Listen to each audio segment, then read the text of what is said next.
Ladies and gentlemen, I'd like to welcome everybody to today's Mitchell Hour.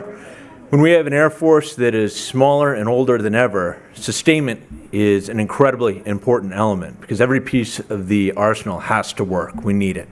And so today I'm honored to host General Lee Levy with us, Commander of Air Force Sustainment. Commander, sir, over to you. Good morning. Good morning, Airmen. Let's try that again. Good morning, Airmen. Okay, now that my mic works and now that your mic works, so it's a treat for me to be here, and it's really a treat to represent the 43,000 total force airmen of the Air Force Sustainment Center. Think about that, 43,000 of the nation's sons and daughters who get up every morning thinking about delivering combat power, not only for the U.S. Air Force, but for our allies and our joint partners. That's what your Sustainment Center does every day. And so it's a real treat for me to be able to lead those men and women, but it's a real honor and a solemn responsibility that's placed in our rucksack, if you will, in terms of what the nation expects of us and how the Sustainment Center, as that global logistics organization, delivers not only combat readiness for today, but sets the stage for combat readiness for tomorrow. And so I'd like to talk about some of the frailties and some of the successes and challenges that I've seen inside of the logistics and sustainment universe that I have perhaps a unique perch on from the job that I am lucky enough to have today, and from 33 years of experience as a joint and Air Force logistician, and then take your questions. And my understanding of the format is that I get about 20 minutes and then you get about 40 minutes. I think that's fair. Maybe. We'll see how the questions go. So prepare your questions. Ask me the hard ones. I'll give those back to you to answer. The easy ones I'll take care of myself. And because of the format, there will be some things that we don't really get a chance to cover, but I may touch on lightly just as topic areas that maybe will be some food for thought as we go into the Q&A session. And the first thing I would really like to tell you is that when you think about logistics and sustainment, what I want you to think about, and that what we as a nation absolutely must think about, is that logistics is a combat effect.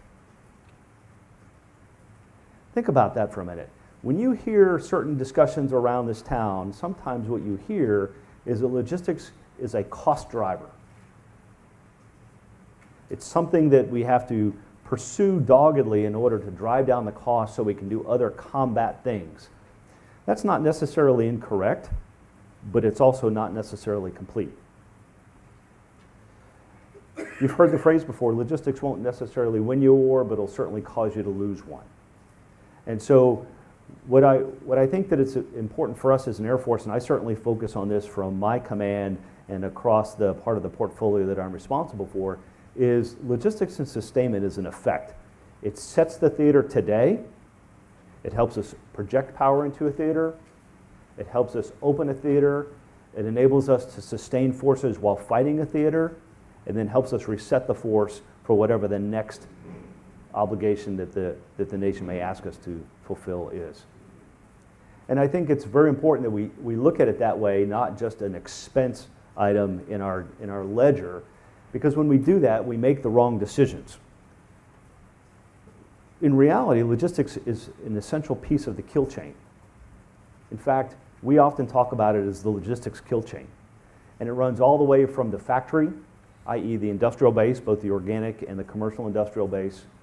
And that kill chain runs all the way from the factory, where things are made and or fixed, all the way to a flight line somewhere, maybe at a main base, maybe at an austere operating location, maybe something that we give to one of our joint partners or to one of our coalition partners. That's a pretty long kill chain, isn't it? It spans the entire globe. And what's interesting about it is, frankly, is that kill chain now in the 21st century Air Force is bidirectional. Historically, we've thought about logistics and sustainment as a one-way affair. We take the things that we make, build, buy, repair, we pack them up, we take them somewhere else, we employ them, we consume them, and that's sort of the end of the discussion in many cases. But in a 21st century Air Force and a 21st century department, the logistics kill chain is bidirectional, and I'll give you a really good example. Think about the modern weapon systems we have in the inventory, or some that are just coming into the inventory today.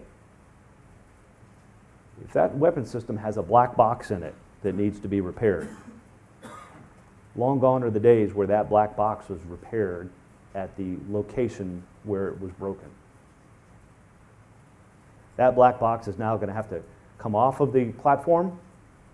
Somebody is going to have to manage the distribution, get it back to someplace, repair it, and more black boxes will have to be headed forward. So there's a bi-directional piece of this kill chain that is a 21st century Air Force and a 21st century department we have to continue to wrestle with. That's important in our thinking about how we resource ourselves, about what our threats and vulnerabilities are, where we put our force laydown, and by extension what our risk to mission and risk to force looks like. Because now, all of a sudden, if it's not planned, thought, and well thought out and well resourced, logistics becomes a mission risk, not a combat effect. It's important that we plan for that in a 21st century conflict, because our adversaries are planning on that. They understand how we set our theaters, open our theaters, and execute our theaters. On top of that, what we find is that logistics and sustainment is now a global affair. Historically, we've thought about logistics and sustainment support as something that went to one particular combatant commander or joint battle space owner, and all the goods and services went to that support head commander to enable his or her freedom of action. But in a 21st century Air Force, where the Sustainment Center, the Sustainment Command, if you will, is a global support provider, we now have to make resource allocation decisions about not only, let's say there's something going on in the Pacific, and PACOM is the support head commander in this example. My guess is that our adversaries aren't going to limit their activities to the Pacific theater. I'm sure they've read the Unified Command Plan, and I'm sure they don't care. They're likely to make mischief in other theaters, and I would say, as a global support provider, as I'm providing support to in this example, the Pacific theater, my suspicion will be is that Transcom will want some of the goods and services I provide. Stratcom will want some of the goods and services I provide. Special Operations Command will want some of the goods and services I provide. Right? And then we could take this on, but I think you get the message. So one of the things that we're doing to prepare us to fight our nation's wars in the future is constructing a logistics command and control mechanism that enables us to understand the global demand signal from combatant commanders and their joint task forces, understand what the health of the logistics network is, that global network, and then be able to partner with those combatant commanders to make real-time decisions to inform them of what the capabilities are, what the risks are, because in reality this is about risk management and enabling combatant commanders to achieve their objectives. So letting them know what the capabilities and capacities are, what the risks are, giving support to those that we can support today, and for those where there's a scarcity of assets, telling them what they can expect and when. And then the other piece inside of my command is then to turn to the industrial base and say, let's go get them what they need. Very simply, that global command and control structure doesn't exist today. We have other parts of our Air Force where we do global command and control, and this, but not necessarily in the logistics arena. And when you listen to the chief and the secretary talk about multi-domain command and control, much of that discussion centers around the effects generating part of our Air Force, airspace and cyber effects generating capabilities. But all of those capabilities have to get to the battle space. All those capabilities have to have support. All of those capabilities have to have a series of PEOs that buy them in acquisition and plans for them in execution and sustainment. Right now, there is no mechanism that helps us deconflict that competing demand signal across the Air Force, and that's something that we're working on very, very robustly inside of the Sustainment Center and across the logistics enterprise. I would also touch on maybe one or two other quick things, and then we'll probably have to turn to Q&A. I want to talk about software. Inside the Air Force Sustainment Center, we have 4,000 software professionals. In fact, we were doing Agile before Agile was cool. We were doing DevOps before DevOps was cool. How do we leverage that going forward in the department? For a number of years now, I've opined that many of our weapon systems are simply software packages that come with a really nice winged wrapper. In fact, about 2.5 years ago, I was having a conversation with somebody, and I used kind of a Starbucks analogy. You go to Starbucks not for the cup, you go to Starbucks for the coffee, right? The value proposition is the coffee inside, not the cup. We have to evolve our thinking about 5th generation and beyond capabilities and understand that the value proposition in those capabilities are oftentimes the ones and zeros that live inside, and then in many cases, the engines and wings, et cetera, are the coffee cup that transports those capabilities to the battle space that connects to things on orbit, other things in the air and things on the ground to give us that capability to overwhelm our adversary with a number of insolvable problems. And I think that our transformation from an industrial age to an information age Air Force is in its early stages, and software is an essential capability to do that. We have some of that capability in the command.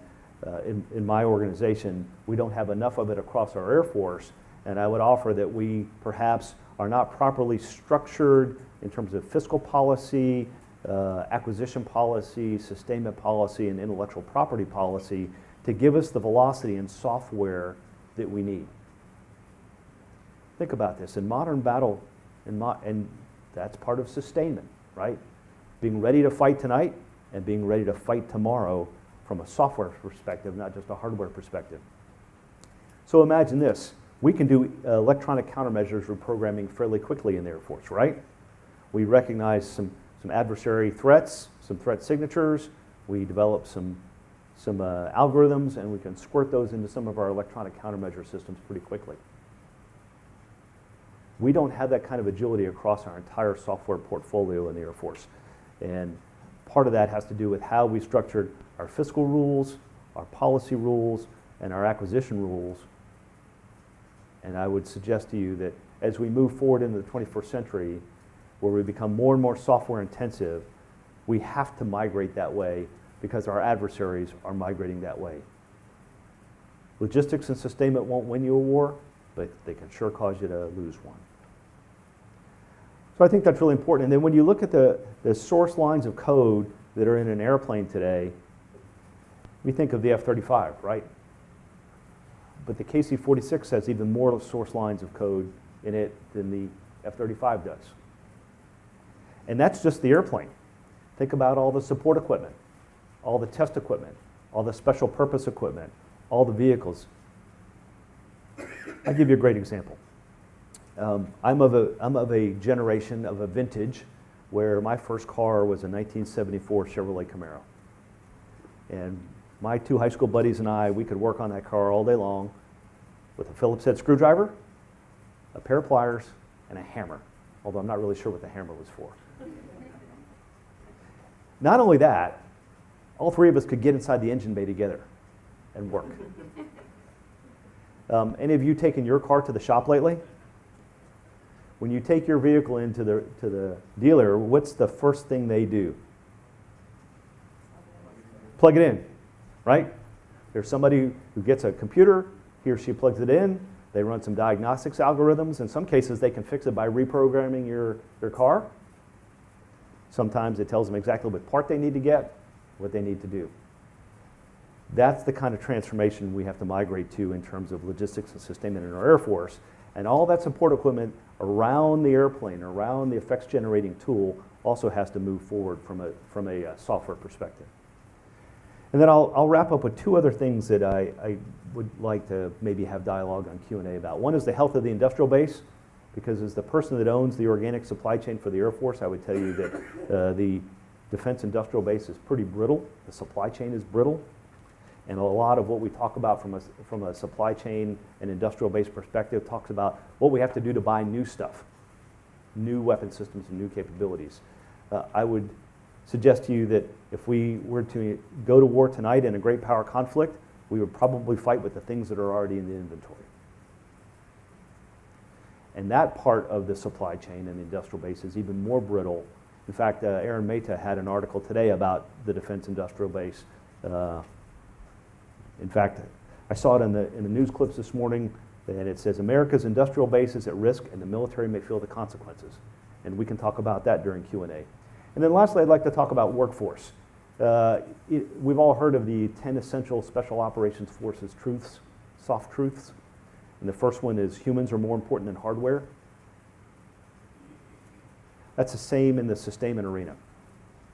Our competition for talent is becoming fierce. I hire about 800 software engineers a year. I can't hire enough of them fast enough. Software engineers, computer scientists. The nation doesn't produce enough. The kind of man or woman that can take care of an F-35 engine or an F-35 airplane isn't that high school kid who could get inside the engine compartment of his Camaro and work on it. It's a highly sophisticated, highly skilled man or woman with a tremendous amount of training, and the nation doesn't produce enough of those either.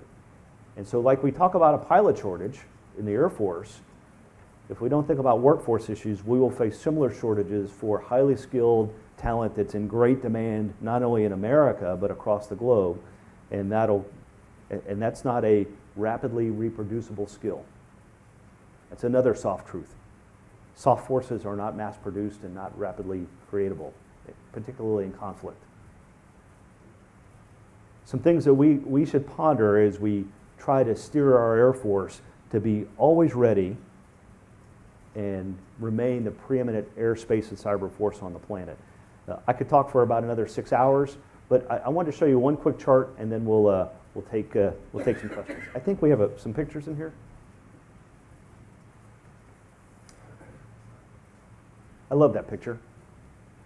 That picture is taken at Tinker Air Force Base, and you can see it was taken in 1943. When we think about America's air power factory, whether it's building new or sustaining what we already have in the inventory, this is often what we think about. This industrial base, this part of our Air Force doesn't exist anymore. And I could substitute ships in here or tanks or other things. This just happens to be an Air Force example. And the reason I show it is because it happens to be at Tinker Air Force Base where my headquarters is, and it happens to be in a building that's about 100 yards from where my office happens to sit. So it has some kind of personal, unique connection. But as we think about the industrial base in America and what it takes to generate and sustain combat power over time, the things that have gotten us here in the past probably will not carry us forward into the future. So with that, I'll stop talking now, and I'll take your questions, and I look forward to the dialogue. So thank you. Sir, I appreciate it very much. If you could please identify yourself and wait for the microphone. So first one, sir. Yes, sir. Sir, George Nicholson with the Global Special Operations Forces Foundation. A few years ago, the chairman of the House Subcommittee on Sea Power, Gene Taylor, at one of the major conferences, got up and he said, "No more Valley Forges." That was the ship, the cruiser that the Navy bought. Comes 3 years later, comes time to upgrade it. It didn't have the wiring pass, generator pass, and it would have cost more to go ahead and repair it than to get a new ship. And he said, the first question I'm going to ask anybody coming before my committee, with a new ship requirement, we're going to have to ship with it's going to have to last 40 years, an aircraft 40 years or more, is does it have a growth capability? Does it have a sustainment capability? Even though we have to pay more for it, if you put that in advance, what kind of initiatives do you see on the part of the Air Force of taking that into account now? So I think we've become a little more sophisticated, but I don't know that we're quite there yet. When you look at context matters here, so I'm going to paint a little context for the answer. So we have all been on a bit of a collective procurement pause for quite some time now. I think we can all agree on that when we look at the kind of recapitalization that we're doing across the department, whether you're an airman or a sailor or soldier, it really didn't matter. And so we've had to make some really potentially uncomfortable choices about what can we buy today versus what can we afford to sustain tomorrow. And so I think we've made some decisions based on near-term urgency that have caused us to perhaps suboptimize the sustainment chain in the long term. And I'll give you a great example. There's a certain platform, and I don't want to get into the names because then then somebody I might hurt somebody's feelings or somebody will be unhappy. But there's a certain platform that we bought that has a capability to do prognostic health. In other words, call home when it thinks it's getting sick. Oh, by the way, the airlines do that today, regularly, with great skill and precision. But there was a platform that we bought that could do that for us. We, the Air Force, chose not to do that, not to buy that capability. I wasn't the PEO then. I don't know what all the decision criteria were, so I don't want to criticize the decisions of others. But for whatever reason, the Air Force decided to not buy that prognostics health capability where the airplane could call home and tell you that it was sick, and so you could have people ready to fix it when it landed, or you could send parts to someplace else, etc. So for us, this is about understanding real life cycle costing, not 1 or 2 or 3 year costing or average unit cost. And I think sometimes we allow ourselves to get persuaded by what I sometimes call the inkjet printer model. God bless you. The inkjet printer model, which is, I can afford to buy the printer. It's pretty reasonable. But where's the profit stream? It's the ink. And that's a gift that keeps on giving over time if you're the consumer, right? Or if you're the company. And so I think for us to have a little more focus on life cycle costing and build that into our acquisition strategies, I think is the way we ought to do it. Most of our platforms today, I believe, have capability growth built in. I mean, I think that was one part of your question is, can I afford it and can I grow it to meet the emerging threat? I mean, and I give you a great example. Even an airplane as old as the B-52, everyone built before I was born, still has what I would call growth capability resonant in the airplane. The question is, do we want to? Should we?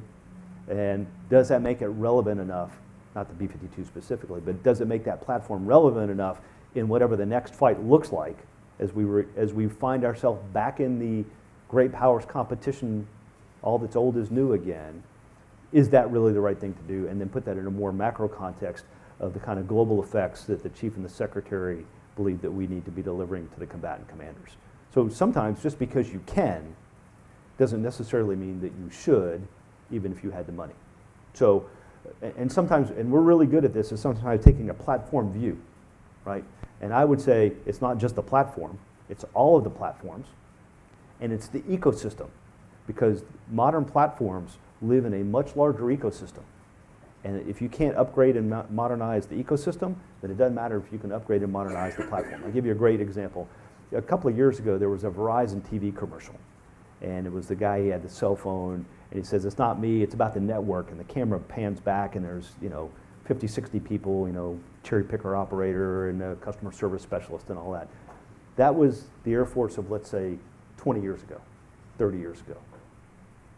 If you were to make that same commercial today of the Air Force of today, you'd have the person with the cell phone, the man or woman. And then when you pull the camera back, you'd see 10 times as many people, right? Because now you need cyber specialists, you need space capabilities, you need comm and IT capabilities, you need a much broader and deeper array of capabilities in your ecosystem to make your weapon system, to make your platform viable. And oh, by the way, our adversaries understand that, right? And so we think that if shooting at the platform is, our adversary shooting at the platform is the threat, that's probably in many cases the lesser included offense.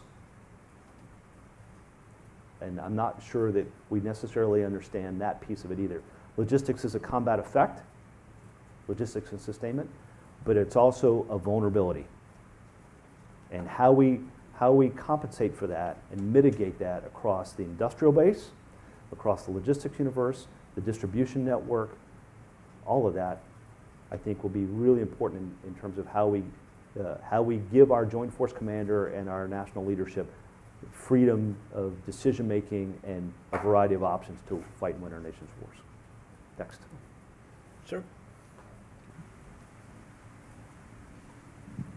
Yes, David Isby, Air International. Hey, Sir, in recent testimony, Chief of Staff Admiral Winters have talked about F-35 procurement, not procurement, but sustainment costs and how important it is to drive that down. How are you addressing this, especially because it comes with many things such as the ALA system that are unique to that platform at the current time? So that's a great question. We could probably do a 6-hour tutorial on that alone. A couple of components of that. First thing to understand about the sustainment for the F-35 is a huge majority of this is done through Lockheed Martin.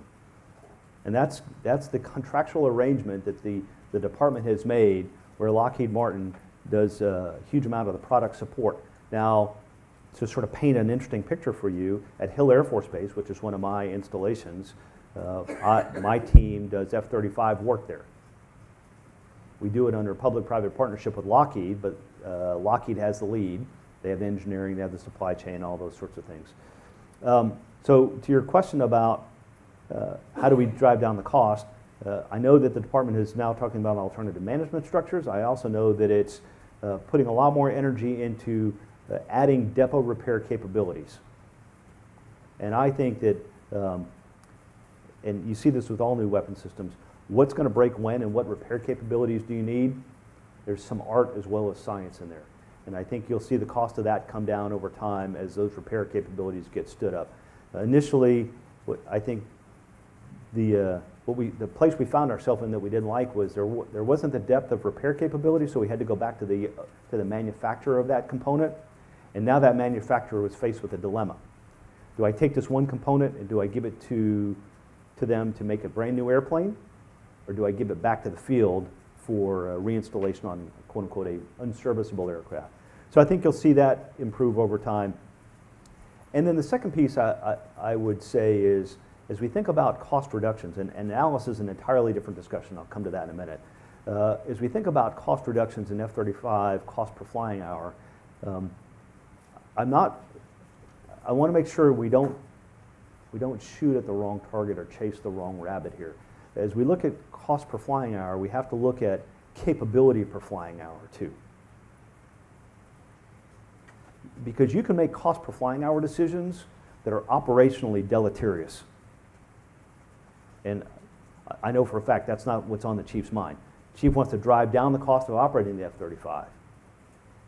And I think you'll see that as the platform matures. But we don't want to make the wrong decision, make ourselves happy from a cost perspective or happier, and then affect the real operational capability of the platform. And let me tell you how one way that could happen. You can make operational cost per flying hour decisions that disenfranchises the industrial base and drives it out of the marketplace. And so, okay, victory, I saved a bunch of money. But 3, 5, 7 years from now, when those components are no longer serviceable and I need to buy them, they don't exist. And there was actually an article in this morning's news clippings that talked about the fragility of the industrial base with respect to munitions. We fund it, we don't. We fund it, we don't. We fund it, we don't.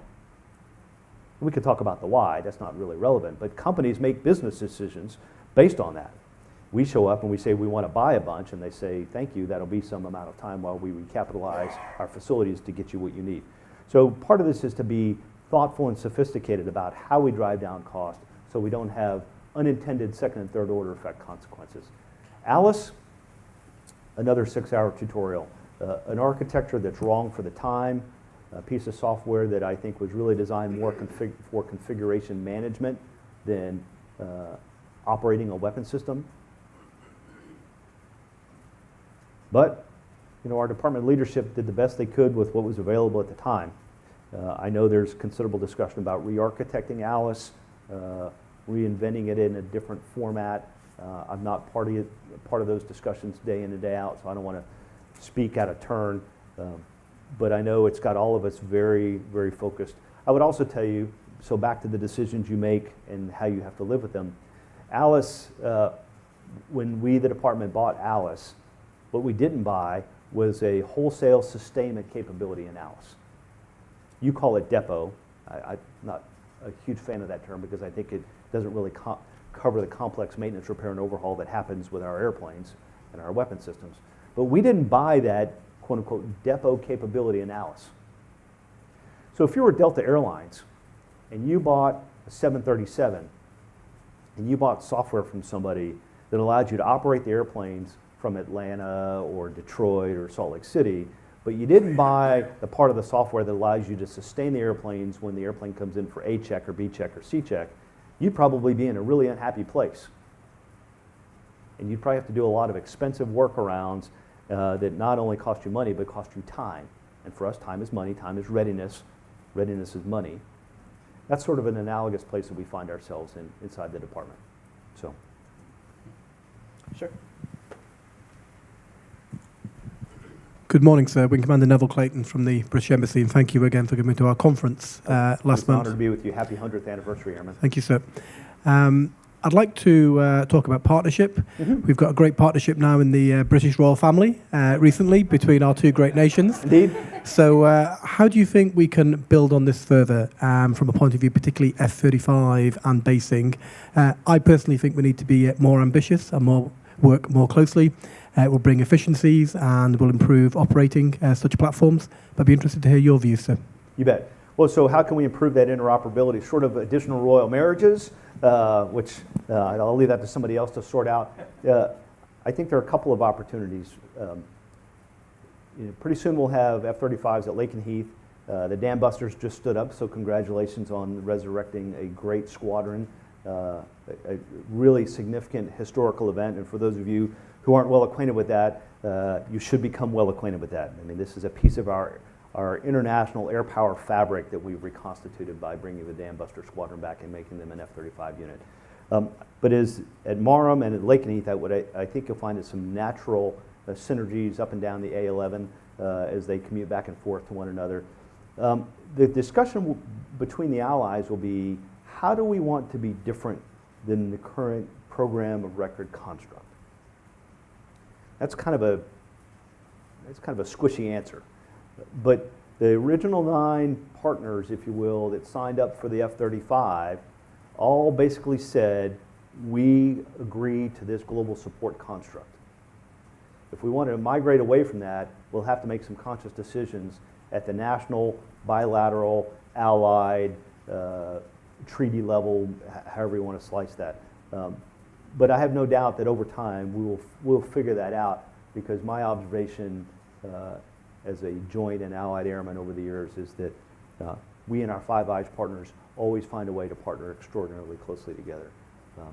What I would like to see us do is partner to establish some organic repair capabilities in the UK. I think that's long overdue. I have an organic repair facility in the Pacific Theater. It's a regional facility, right? It lives on a base, but it doesn't just support that base. Things from the region flow into it. We don't have an analogous capability in the European Theater of Operations, and I think we need one. And I think the time is way overdue for us to establish that in the F-35 arena with our RAF partners and us. And I've had some discussions with some of your leadership about that very topic. So I think it's on the horizon, I believe. Sure. All the way in back. Morning, Scott Massioni with Federal News Radio. Hi, Scott. Hi. I wanted to ask about software. You mentioned that sort of an issue with you. The Air Force has quite a number of software initiatives going on, including the Air Force Digital Service. Are you leveraging any of those things? How are you working that with the Air Force, et cetera? Well, so I am the Air Force, right? I'm part of the Air Force too. So and it's not kind of us or them. But what I would tell you is they are leveraging me, which is as it should be. So I've spent, or my team has spent a considerable amount of time not only with the Air Force Digital Service, but with the Defense Digital Service. In fact, when they looked at Alice and some other software things, they sort of went and looked at those pieces of software, and they came and they looked at some of the software we've done for things like Space Fence, B-2 Operational Flight Program, Nuclear Command and Control software. Those are all things we do, as well as a bunch of others.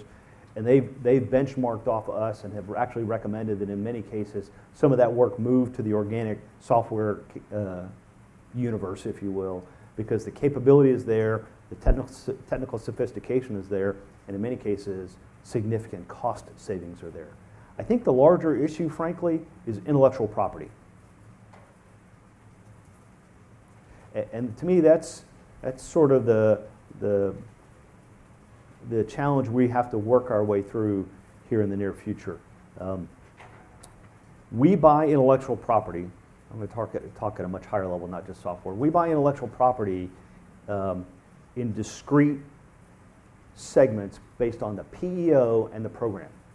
So if you say, hey, Air Force, what's your intellectual property landscape my first question back to you is going to be, which platform are you talking about? Because what I did on the F-16 doesn't look like what I did on the B-2 or the F-35, et cetera. They're all different. They're all point solutions. So first thing we need to do is probably change how we acquire intellectual property for the department. Because until we do that, my guess is it's going to be a constant arm wrestle with the industry about how we do this back and forth.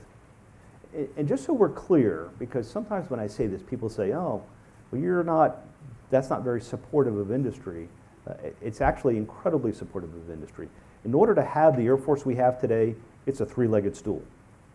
It's our airmen in uniform, active guard and reserve, it's our civil service airmen, and it's our industry partners. And if any one of those legs of the stool is wobbly, we're unstable. So there's plenty of room here for industry to survive, thrive, create new, and support what's in the field. But when we find ourselves in protracted legal battles time and time again over this little slice of intellectual property, it's very distracting. It's very costly to both industry and the government and the Air Force in this case. But more importantly, it robs us of something you'll never get back: time. And you heard me say earlier, our adversaries are not going to give us that luxury. In fact, some would argue, depending on what domain you're talking about, we may already be in conflict, right? You might be in shaping and deterring in one domain, and you might actually be in conflict in another domain, right? What's going on in space or cyber or air or in the Maritimes. So I really think that the trick here is to solve our intellectual property policy challenges. And the second thing I think would be to solve how we fund software work. Software sustainment is really not an accurate word. Software sustainment is a hardware term overlaid on something that doesn't behave like hardware. Software is in constant development, right? I use the old Facebook analogy.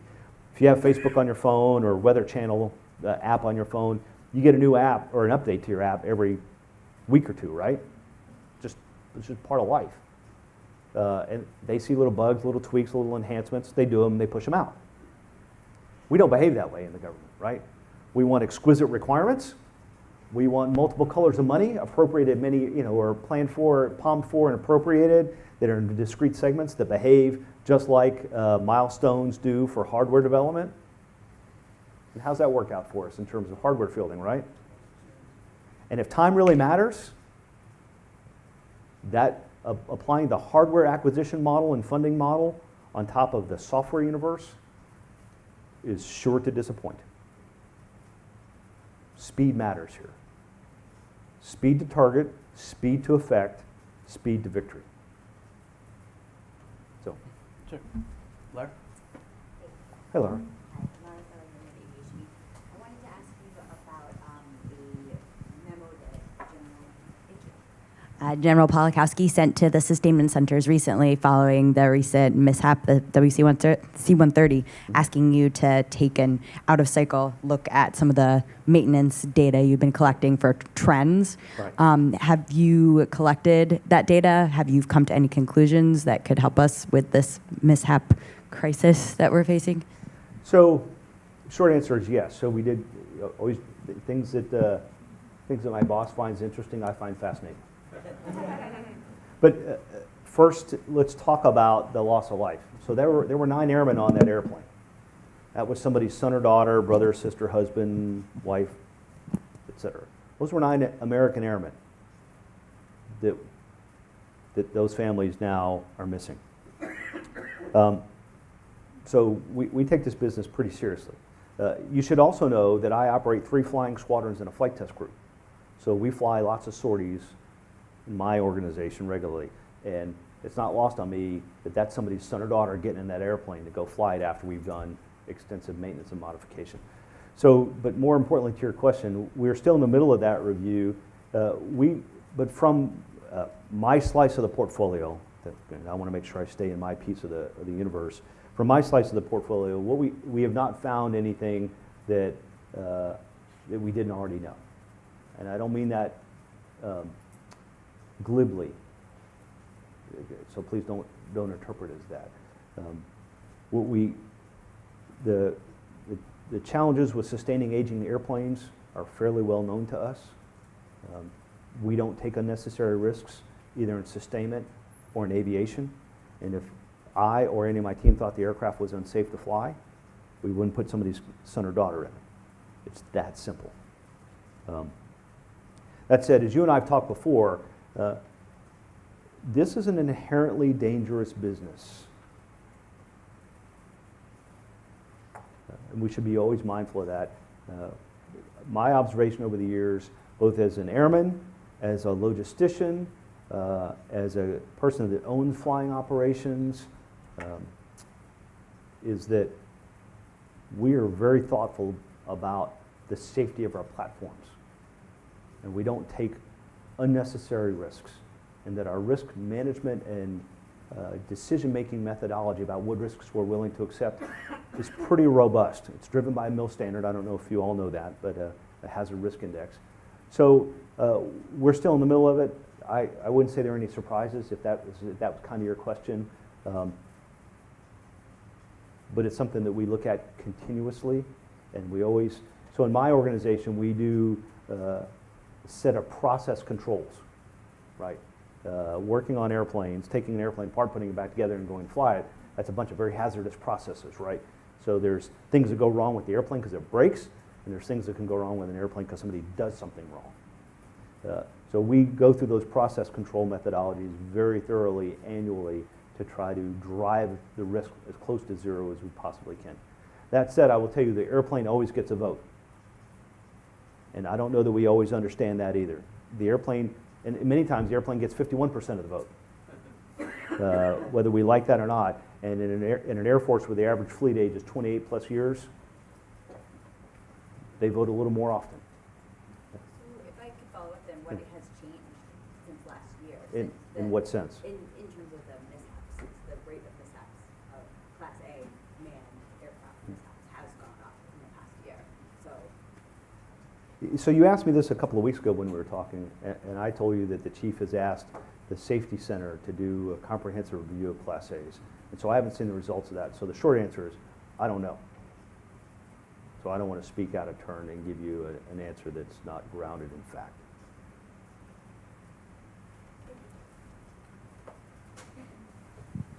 Hi, Caroline Hauk with Defense One. General Polakowski has also talked recently about predictive maintenance, and you kind of touched a little bit on that today. But I was wondering if you could talk about that effort and kind of explore the tie that you've made a little bit between predictive maintenance and increased readiness. Sure. So we have begun to put more energy into developing predictive maintenance algorithms for our platforms. For us, and let me back up a minute. So I talked about the logistics kill chain earlier in my conversation, right? I want to talk a little bit about value chain and about creating value, or for us, creating readiness. If you were a commercial airline, you would understand what the value of that airplane working or not working was, right? You would know. If that airplane, if that 737 doesn't work, I know I can't take people from DC to Detroit, and that I won't make this amount of money. And you can dollarize that, if you will. We don't tend to dollarize readiness in the department the same way. I think we're starting to migrate or evolve our thinking to that point. There's a dollar cost, besides cost per flying hour, of not having an airplane in service to make it ready, you know, not just whatever the pilot readiness is or isn't, but there are some other longer term costs. We're sort of coming around to that, which is driving us to spend more money and more energy on predictive health and the kind of condition-based maintenance. Frankly, for us as an Air Force, this is more of an IT problem than a data problem. My long-held belief is that we are data rich and knowledge poor. So I think, so we have these lakes of data, but we haven't really necessarily mined them, if you will, or tapped into them to understand more fully what the health of our platforms are. The question then will become, do we want to spend the money? Right? Because the sustainment system we have today is the sustainment system we bought. Right? And we have, in an Air Force with a bunch of really old airplanes, many of which have become sort of HDLD assets by fault, we have tuned the sustainment system to be optimally efficient to try to make everybody, not literally, but to a great extent, try to keep everybody reasonably healthy. If we want it to be more effective, we may have to consider adding more resources, but we'll let the data from condition-based maintenance and prognostic health systems drive us in that direction. And then the other piece of that is readiness is a bit of a variable. Not only because the airplane gets a vote, right, and Congress gets a vote with money and things like that, it's also, there's a throttle to thrust lag. So if you fund me today, you may not see that readiness for 18 to 24 months, right? So this is temporal component to this. But the chief and the secretary and the combatant commanders may want different readiness in different platforms depending on what's happening in different years, right? Maybe this year I need more big wing airplanes. Maybe this year I need more smaller airplanes based on what's going on in the globe. And part of that is to have the elasticity in the logistics system and the global supply chain to allow us to migrate back and forth. And having PHM or PHM-like capabilities gets us there. But then the last thing I would tell you before I wrap up that question is, it's only good to the extent that we fund it, right? And it's only good to the extent that we fund it as an Air Force, not as a platform, right? Sometimes being platform-centric leads us to some of the wrong conclusions. Platform A has really good predictive health, and so you can make really smart decisions. Platform B doesn't have any of that because we chose not to fund that capability for Platform B. Okay, I've now, not only do I not have the readiness in Platform B, but as the global logistics commander, as that global service provider, I now have further sub-optimized the system because I didn't know what Platform B was going to need and I probably didn't buy it, right? And if I didn't buy it, and in an era where the supply chain is increasingly fragile, and in an era where many of the supply chain vendors are only one deep, and in an era where we've had irregular funding, insufficient and unpredictable funding over time, guess what? Those people that I buy stuff from have probably gone on to other lines of business. Does anybody have the business card for B-52s R Us? How about KC-135s R Us? F-16s R Us? Even the C-17, which we think of as a fairly new platform. It's starting to get, more towards its middle age. So we have to make the conscious decision that we understand that readiness is driven by knowing the condition of the platform and be willing to, I'll call it, dollarize that, and then spend that money across platforms so we raise the waterline collectively. And as I mentioned, I think we've got lots of data. I don't know that we have a lot of knowledge. Is that fair? Okay. Laser? Sure. Question. This is Oh, you gonna never sound get Blaze the mic. You're talking about competing with all the software people you need. How do you compete with the archaic personnel rules in the government to get the people you need in-house? I'm serious, because you said you'll hire 800 a year, you do all this, but how can you compete with those people? It's extraordinarily painful. So let's talk about government hiring a little bit sometimes in the Department of Defense arena.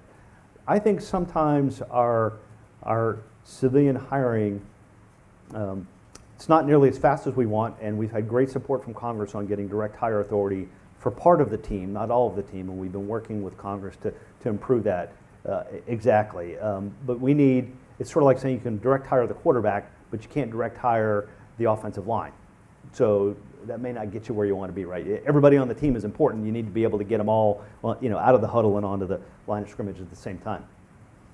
I think, and you're starting to see little glimpses of hope inside of how we view civilian personnel hiring in the department. I think the system has been on a trajectory that was established in the 50s and 60s and maybe the 70s that said roughly people are fairly plentiful, people are fairly inexpensive, and the work is fairly unsophisticated. What I would tell you is whether I'm hiring a jet engine mechanic, a software engineer, a program manager, people are not plentiful, they're very expensive, and the work is extraordinarily sophisticated. Have you ever seen an F-35 jet engine, an F-135? It's not rocket science. It's harder than that. And that same guy that worked on his Camaro, that's not the guy or gal that's going to work on that engine.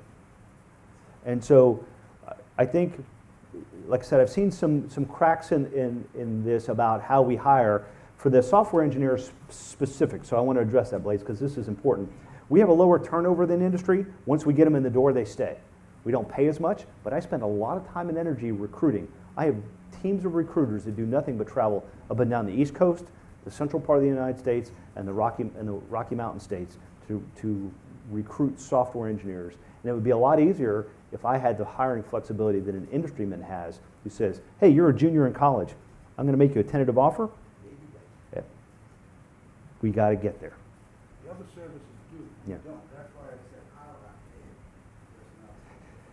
personnel. Again, we have to shift our thinking about where do we get the people from, how hard is the work, and what's their value. By the way, nobody you think we did in 97 marks is pay expectations. That's at least things that's going to how you kick, how you lead kick off. I'll let the personnel team handle that one. I don't know that I'm I don't know that I'm going to touch that one. Laser.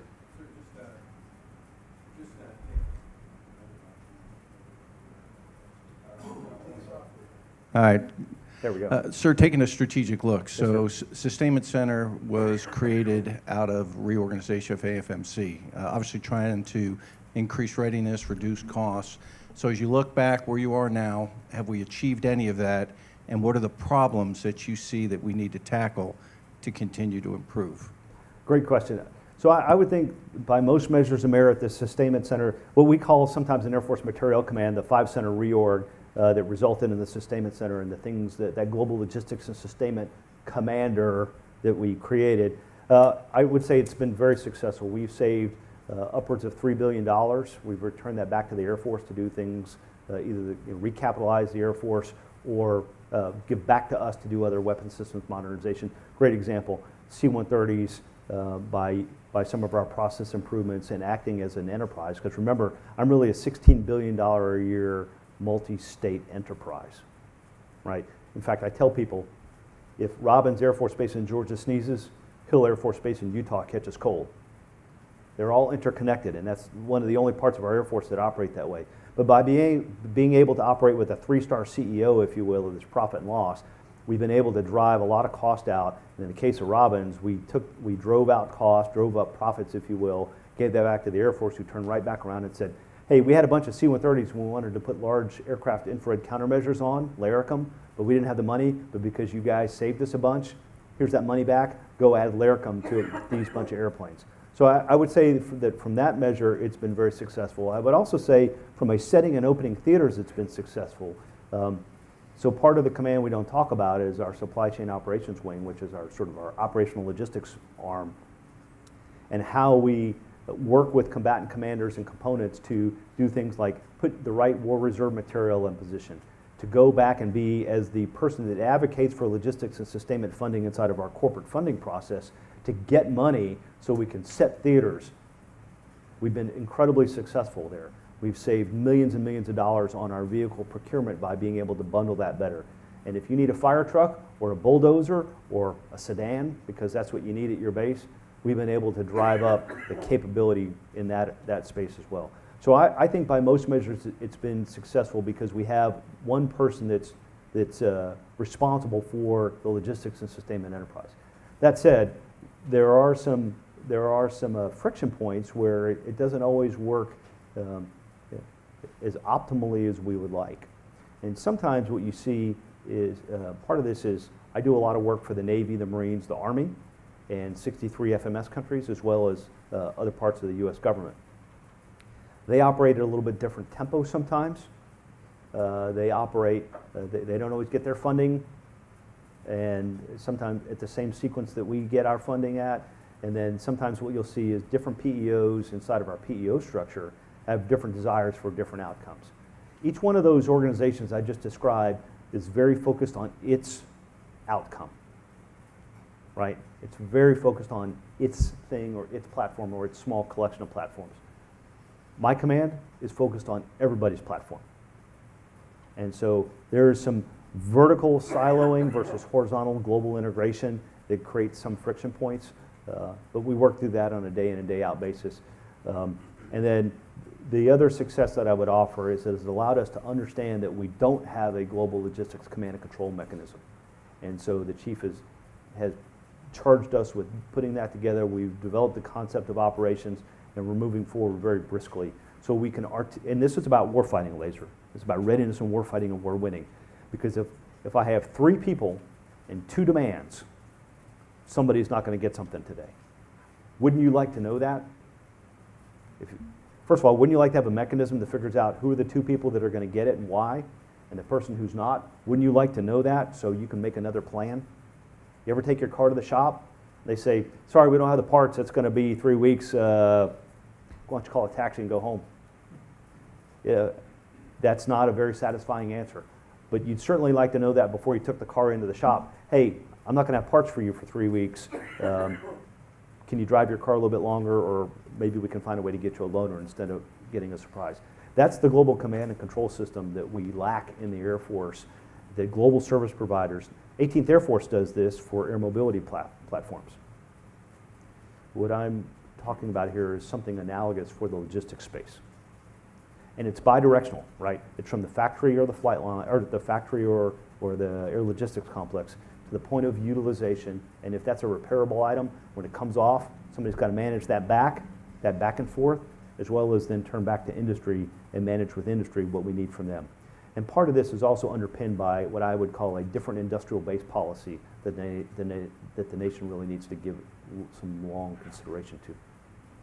Sir, with that, we're at our time block. I was just getting warmed up. I really appreciate it. Very Thanks. much. Thanks. On behalf of Oh, thanks. the Thank you all for coming today.